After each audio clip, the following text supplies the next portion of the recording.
प्यारे दोस्तों, स्वागत है आपके अपने YouTube चैनल नैतिक पथ क्लासेस पर। दोस्तों, हम इस चैनल पर CPLO का जो सिलेबस आया हुआ है उसके अकॉर्डिंग क्लासेस करवा रहे हैं। जो फर्स्ट टॉपिक लिया है हमने वो लिया है माइक्रोसॉफ्ट ऑफिस। इसमें हम माइक्रोसॉफ्ट वर्ड करवा चुके हैं और उसी का ही एक मोस्ट इम्पॉर्टेंट टॉपिक है माइक्रोसॉफ्ट पावर पॉइंट। इसको आज हम डिस्कस करेंगे, तो आइए अब शुरू करते हैं इसको। MS पावर पॉइंट क्या होता है? यह एक प्रेजेंटेशन टूल है। इसको ओपन करने के लिए रन कमांड में हमें क्या करना पड़ेगा? हमें टाइप करना पड़ेगा पावर PNT, या हम पावर PNT.exe करेंगे तो MS पावर पॉइंट ओपन हो जाएगा। MS पावर पॉइंट क्या होता है? ये वक्ता और श्रोता के बीच काम करता है। जब भी हम पावर पॉइंट पे काम करते हैं तो ये किसके बीच काम करता है? स्पीकर और ऑडियंस के बीच काम करता है। पावर पॉइंट की फाइल प्रेजेंटेशन होता है, ना कि PPT होता है। PPT काउंट नहीं किया जाता पावर पॉइंट को। और प्रेजेंटेशन में क्या क्या होता है? प्रेजेंटेशन में होते हैं स्लाइड्स और नोट्स। स्लाइड्स तो होते हैं आपके ऑडियंस के लिए और नोट्स होते हैं आपके वक्ता के लिए। और जो इसका एक्सटेंशन है वो क्या है? .ppt। ये 2003 तक है। और .ppx ये 2007 से अब तक चल रहा है। .ppx। नेक्स्ट बात करते हैं, जो इसमें जूम होता है वो मिनिमम तो होता है 10% और मैक्सिमम होता है 400%। अगर इसकी रेंज पूछ ले पावर पॉइंट की तो वो कितना होता है? 10% से 400%। फॉर न्यू प्रेजेंटेशन या प्रेजेंटेशन फाइल के लिए हम क्या करेंगे? कमांड वो यूज करेंगे हम Ctrl+N। और फॉर ब्लैंक प्रेजेंटेशन के लिए करेंगे हम Ctrl+M। और फॉर डुप्लीकेट स्लाइड के लिए करेंगे D फॉर डुप्लीकेट, और D से ही इसका शॉर्टकट क्रिएट हो रहा है Ctrl+D।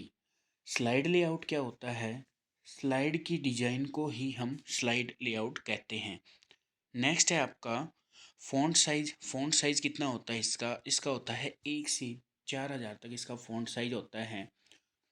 ये इम्पोर्टेंट पॉइंट है दोस्तों, पावर पॉइंट में वाटरमार्क नहीं होता। वाटरमार्क किस में होता है?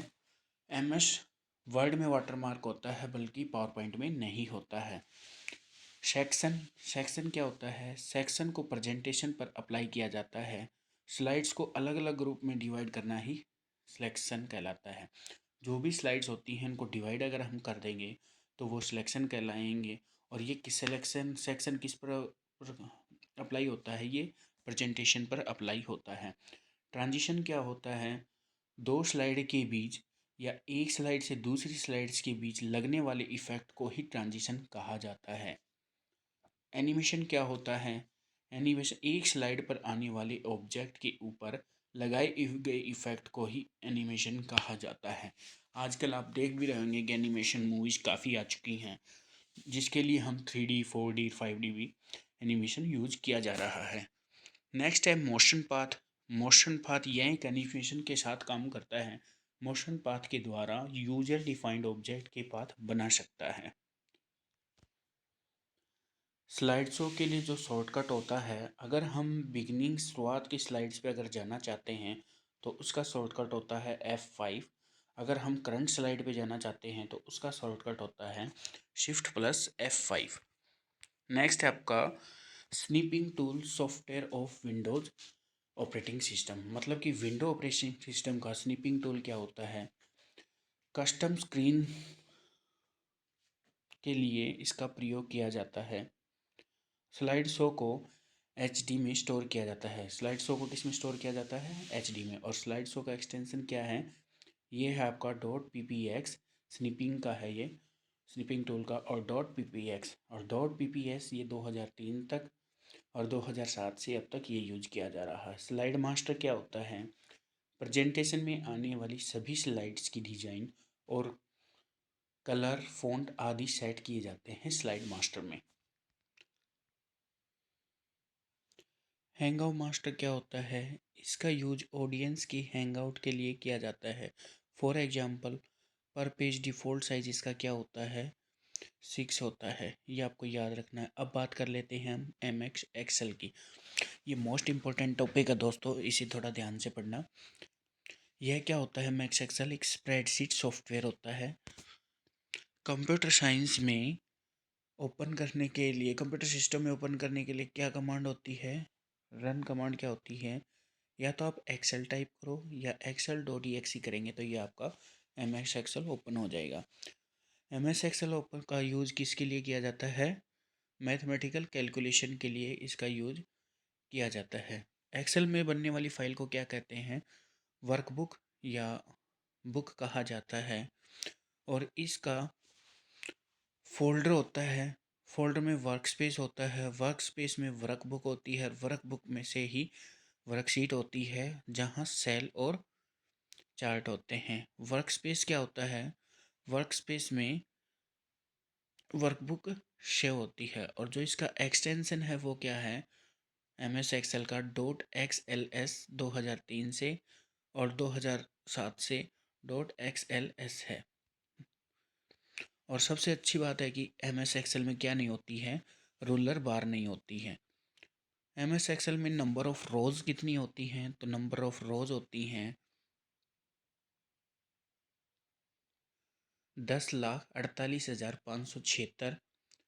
नंबर ऑफ कॉलम्स होते हैं 16,384। और जो लास्ट कॉलम होता है वो किससे डिनोट होता है? उसका नाम होता है एक्स एफ डी। और number of books according to RAM के अनुसार होंगी। हाइट ऑफ रो कितनी होती है? वो होती है 409 पॉइंट। एक सेल की विड्थ में कितनी होती है? वो होती है 255। एम एस एक्सेल में एक सेल में करेक्टर्स की संख्या कितनी होती है? 32,767। हेडर और फुटर में करेक्टर की संख्या कितनी होती है? वो होती है 255 करेक्टर। एम एस एक्सेल में शीट की संख्या, अगर हम ओल्ड वर्जन की बात करें तो उसमें बाय डिफ़ॉल्ट 3 थे। अगर न्यू वर्जन की बात करें तो अब है 1। मैक्स सीट जितनी मेमोरी अलाउ कर सके हम उतना मैक्सिमम सीट ले सकते हैं। और इसका जूम क्या होता है? 10 से 400% तक होता है। वो किस में होता है? पावर पॉइंट में होता है। और इसका मिनिमम रेंज क्या है? वो है 10%। और मैक्सिमम रेंज क्या है? वो है 400%।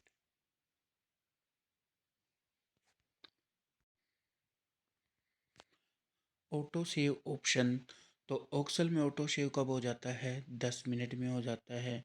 और पावर पॉइंट में भी 10 मिनट में हो जाता है। लेकिन एम एस वर्ड में जो ऑटो सेव होता है वो 5 मिनट में होता है। लेंथ ऑफ फाइल नेम वो कितनी होती है? 218 कैरेक्टर होती है। और ये किसको इंक्लूड करके होती है? पाथ को इंक्लूड। और पाथ किस में से होता है? सी में। और ये पाथ ही क्या कहलाता है? ये फाइल नेम कहलाता है। फॉर एग्जांपल सी की लोकेशन क्या दी गई है? माई डॉक्यूमेंट। माई डॉक्यूमेंट के फिर माई एक्सेल, फिर बुक 1.xls जो अभी फ़िलहाल रिसेंट यूज़ हो रहा है, इसका एक्सटेंशन वो यूज़ किया गया है। फिर हाइपरलिंक की जो संख्या होती है वो कितनी होती है? ओल्ड वर्जन में तो थी 255 और अभी जो न्यू वर्जन आया है उसमें 65,530 है। अंडों की संख्या कितनी है? वो है एक्सेल में 100। शीट्स, नेम ऑफ कॉलम किसको किससे दर्शाते हैं? वो दर्शाते हैं अल्फ़ाबेट से। और नेम ऑफ रोज़ दर्शाते हैं हम नंबर से। सेल क्या होता है? Intersection point of rose and columns होता है। दोस्तों जब भी आप एक्सेल सीट ओपन करते हैं तो इस तरह का आपके पास एक्सेल सीट होती है, इस तरह की। यहाँ अल्फ़ाबेट होता है ई, बी, सी। इधर होता है 1 2 3। जो ये आपका 1 2 3 है ऐसे में, ऐसे, ये तो है आपका रोज जो डिनोट किए गए हैं 1 2 3 से। और कॉलम को डिनोट किया गया है ABCD से। फॉर्मूला बार में 3 बटन होते हैं। कौन कौन से बटन होते हैं? एक तो क्लोज का होता है जिसको कॉल सेंटर बटन भी कहा जाता है।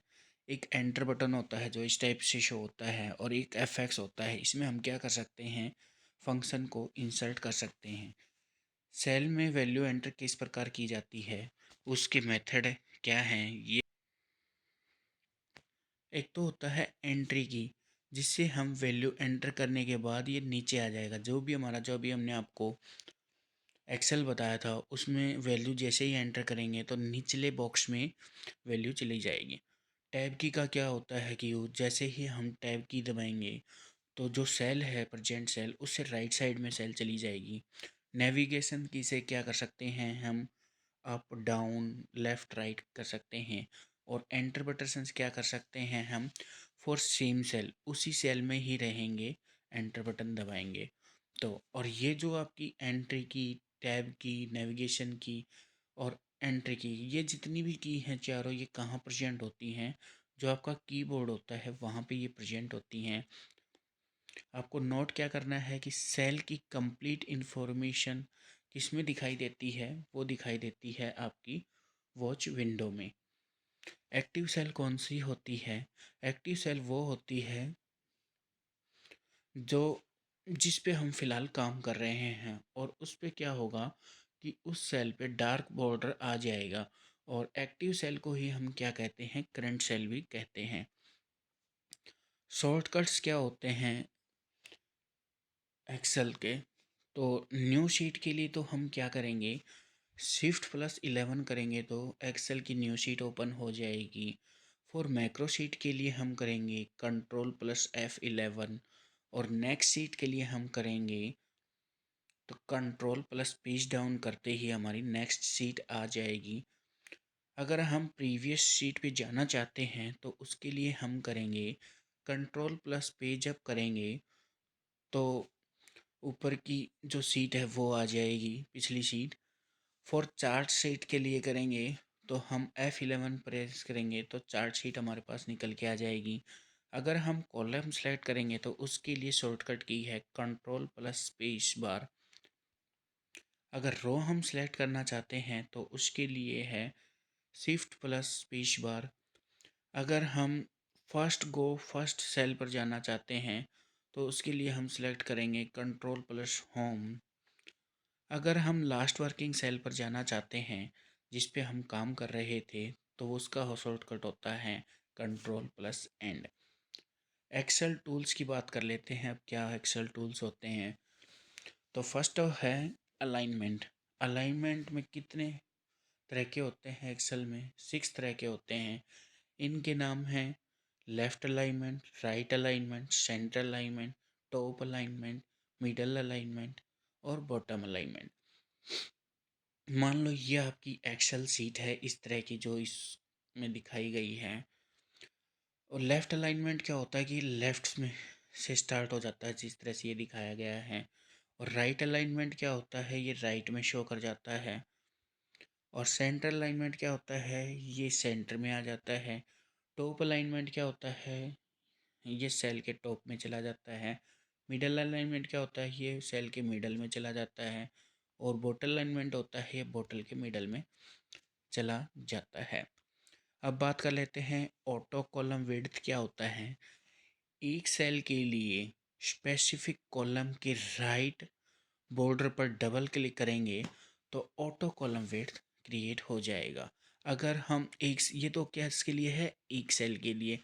अगर हम सभी सेल पे अगर लागू करना चाहें तो उसके लिए क्या होगा, select all sheet using sheet button and double click right border of the first cell. इसका मतलब क्या हुआ कि हम पूरी शीट को सिलेक्ट कर लेंगे और डबल क्लिक कहाँ करेंगे, वो करेंगे राइट बॉर्डर की फर्स्ट सेल के ऊपर।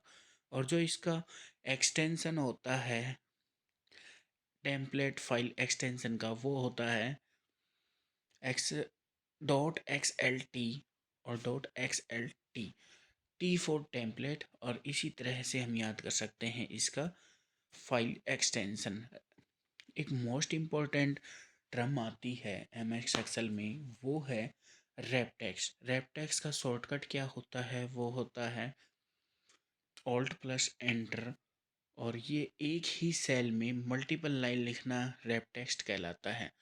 जैसे मान लो ये एक लाइन है, अगर इसी में ही हम 3 लाइन लिख दें तो वो कहलाएगा रैप टेक्स्ट। फॉर एग्जाम्पल, जैसे हमने ये लाइन ली है, इसमें हमने 3 लाइन लिखी हैं। Apple, B for ball, C for cat.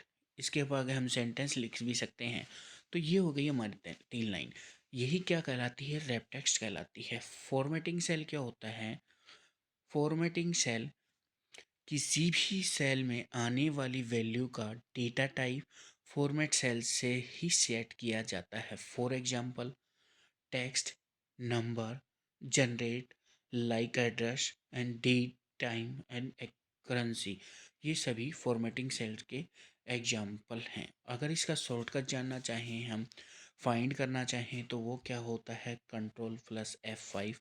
अगर गो टू जाना चाहें तो इसका होता है कंट्रोल G, या फिर हम कंट्रोल प्लस F5 करेंगे तो गो टू पे चले जाएंगे। नेक्स्ट है आपका पाइवेट टेबल। ये क्या होता है? ये टेबल को समराइज और एनालाइज किया जाता है। मान लो वो टेबल किसकी हो सकती है? वो स्टूडेंट की भी हो सकती है। मतलब कि स्टूडेंट की आईडी होगी, उसमें स्टूडेंट का ग्रुप हो सकता है, स्टूडेंट के डिपार्टमेंट्स हो सकते हैं। तो जो टेबल होती है स्टूडेंट की, उसी को ही एनालाइज और समराइज किया जाता है। वही क्या कहलाती है? पाइवट टेबल कहलाती है। चार्ट क्या होता है? चार्ट भी डिफरेंट तरह के होते हैं। जैसे कॉलम चार्ट हो गया, ये बाय डिफ़ॉल्ट होता है, कॉलम्स का इस तरह से होगा। फिर होता है बार चार्ट, आप मैथ में देखे होंगे बार चार्ट, उसी तरह का ये बार चार्ट यूज किया गया है।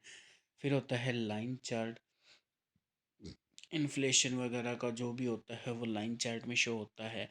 फिर होता है पाई चार्ट। पाई चार्ट का आपका सर्कल में डायग्राम होता है कि एक परिवार का इतना खर्च है, इतना खाने पे खर्च होता है, तो वो पाई चार्ट में ही यूज होता है।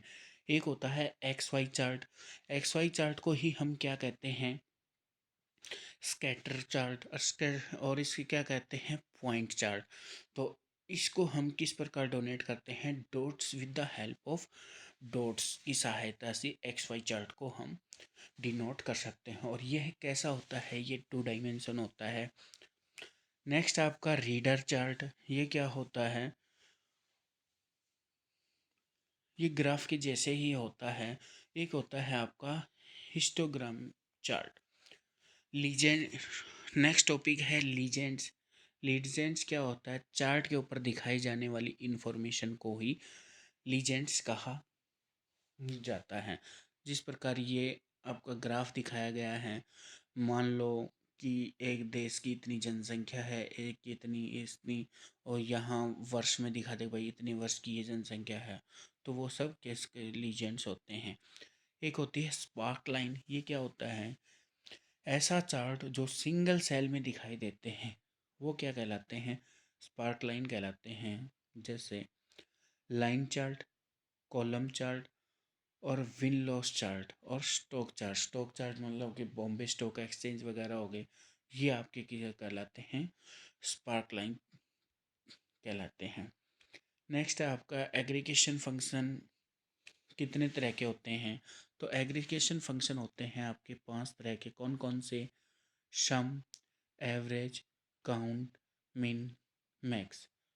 और जो ये एवरेज होता है, ये आपका क्या होता है कि ये इस सबसे बड़ी बात है कि इसकी फुल फॉर्म आती है एवरेज की, और यही कम्पिटिटिव एग्जाम में पूछा जाता है। और मोस्टली बार बच्चे जो है वह यही गलती करते हैं, उसका AVG करते देते हैं। क्योंकि मोस्टली जब भी यूज होता है वो स्टार्टिंग 3 लेटर होते हैं। बट एवरेज, इसमें जो एग्रीगेशन होता है वो कंप्लीट होता है। यही मेन पॉइंट आपको याद रखना है। अब सब इम्पोर्टेंट फंक्शन याद कर लेते हैं जो काफ़ी पॉपुलर हैं। वो हैं, तो फर्स्ट है कंट्रोल प्लस अपोस्ट ऑफिस। दोस्तों आप इसको कोमा मत समझ लेना। ये क्या है? अपोस्ट ऑफिस का सिंबल है, और इसका यूज क्या होता है कि ये क्या करता है? Show formula in seat. जो भी आपकी एक्सेल सीट में फॉर्मूला होता है वो इसमें शो कर जाते हैं। और सम के लिए हम कौन सी कमांड यूज़ करते हैं, तो वो ही करते हैं Alt plus equals to. Find average अगर हम करना चाहते हैं तो उसका होता है इक्वल्स एवरेज, ये ब्रैकेट। फाइंड मीन वैल्यू करना चाहते हैं equals mean. Find max value करना चाहते हैं equals max. Count number of cells अगर हम काउंट करना चाहते हैं एक्सेल सीट में तो उसका क्या होता है इक्वल्स टू काउंट। अगर हम गिव्स रिमाइंडर अगर हम इस प्रकार मोड कर दें equals to mode. For example अगर हम एग्जांपल मान लेते हैं मोड 31,10 हमने कर दिया तो 10 का हम भाग देंगे 3 बार तो कितने पे गया 30। 3 पर 30 10 दिया 30, रिमाइंडर क्या बचा 1। यही क्या कहलाता है मोड कहलाता है। एक है राउंड। राउंड क्या होता है राउंड ऑफ। जैसे हमने एग्जांपल लिया है 23,378.2, सॉरी 23.378.2, तो इसका राउंड ऑफ क्या होगा 23.38 होगा क्योंकि पॉइंट के बाद की हमने दो वैल्यू ले ली बाकी नेगलेक्ट कर दी। नेक्स्ट है आपका इक्वल्स टू नाउ। इसका यूज़ क्या होता है give current date and time के लिए हम ये यूज़ करते हैं equals to now. Equal today ये क्या होता है give current date. Equal contact ये क्या होता है दो टेक्स्ट को कॉन्केटिनेशन करने के लिए। कॉन्केटिनेशन का मतलब क्या होता है कि दो वर्ड अलग अलग हैं तो उनको एक करना ही क्या कहलाता है कॉन्केटिनेशन कहलाता है। For example concat Ram comma Kumar. ये कॉन्केटिनेशन क्या होगा इसका ये होगा इसको अगर हम राम कुमार एक साथ लिख देंगे तो ये इसका कॉन्केटिनेशन हो जाएगा। फिर नेक्स्ट है आपका एंड फंक्शन। इसका भी पर्पज़ क्या है इसका है कि अलग अलग हैं तो उनको एक करके लिख देना मतलब कि जस्ट अपोजिट ऑफ कॉन्केटिनेशन। जैसे राम और कुमार अलग अलग लिखे हुए थे तो इनको एक करके हम लिख देंगे तो ये एंड फंक्शन हो जाएगा। इक्वल्स टू मिड क्या होता है फॉर एग्जांपल हमने लिया मिड हरियाणा 2 3। इसका मतलब क्या हुआ कि जो 2 है इसका अर्थ हुआ कि हरियाणा के जो स्टार्टिंग के 2 लेटर हैं उनको छोड़ के बाकी के 3 लेटर लिखना। तो बाकी के 3 लेटर कौन से हो गए RYA। इक्वल्स टू राइट इसका मीन होता है कि राइट कंप्यूटर 3। इसका क्या अर्थ हुआ कि जो आपका राइट मतलब कि राइट से लेने हैं और कितने लेटर लेने हैं वो इसमें पहले ही बता दिया गया है 3 लेटर लेने हैं तो ये हो गया आपका इस तरह से। Left equals to left. Left Haryana हमने लिख दिया तो और बाद में 2 तक लेना है हमें तो लेफ्ट से स्टार्ट करेंगे तो एच ए जो स्टार्टिंग होता है ये लेफ्ट से स्टार्ट हो गया है। अब है नेस्टेड फंक्शन। नेस्टेड फंक्शन क्या होता है जब एक फंक्शन में दूसरे फंक्शन लिखा जाता है वो क्या कहलाता है नेस्टेड फंक्शन कहला जाता है।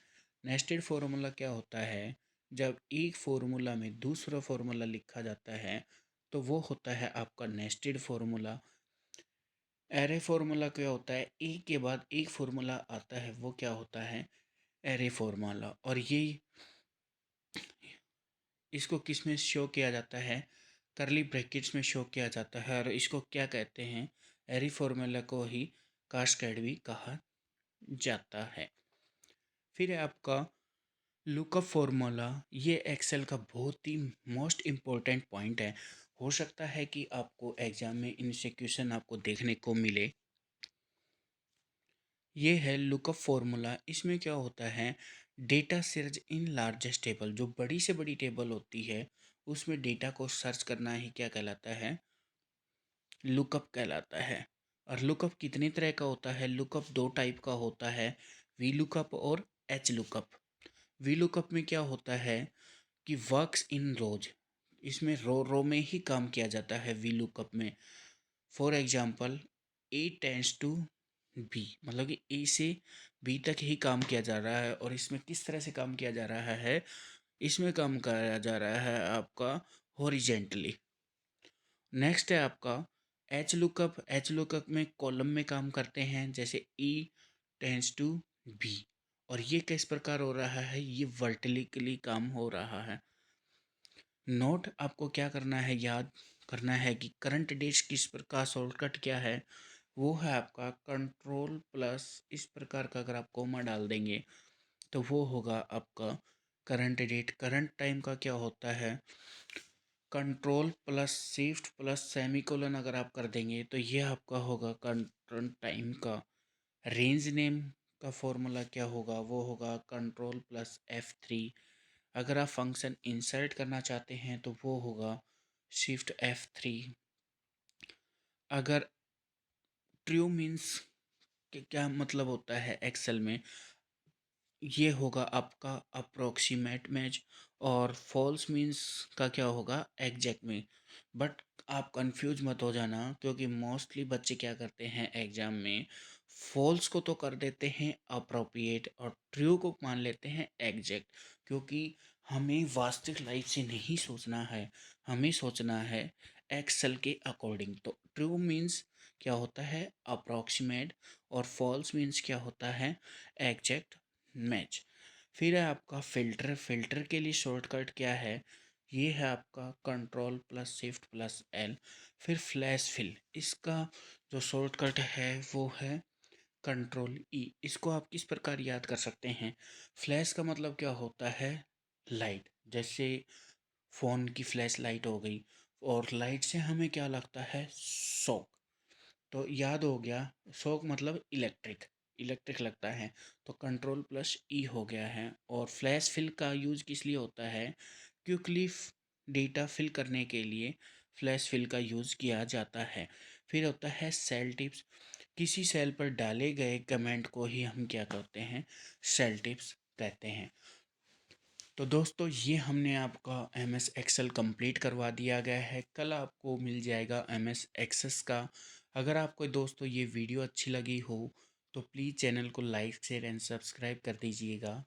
और इसका जो पीडीएफ है वो आपको हमारी टेलीग्राम ग्रुप नैतिक पथ क्लासेस पे मिल जाएगा। अगर आप सर्च करेंगे नैतिक पथ क्लासेस तो उसमें जो हमने अब तक के वीडियो करवाए हैं उनमें ये आपको पीडीएफ प्रोवाइड हो जाएंगी। थैंक यू दोस्तों।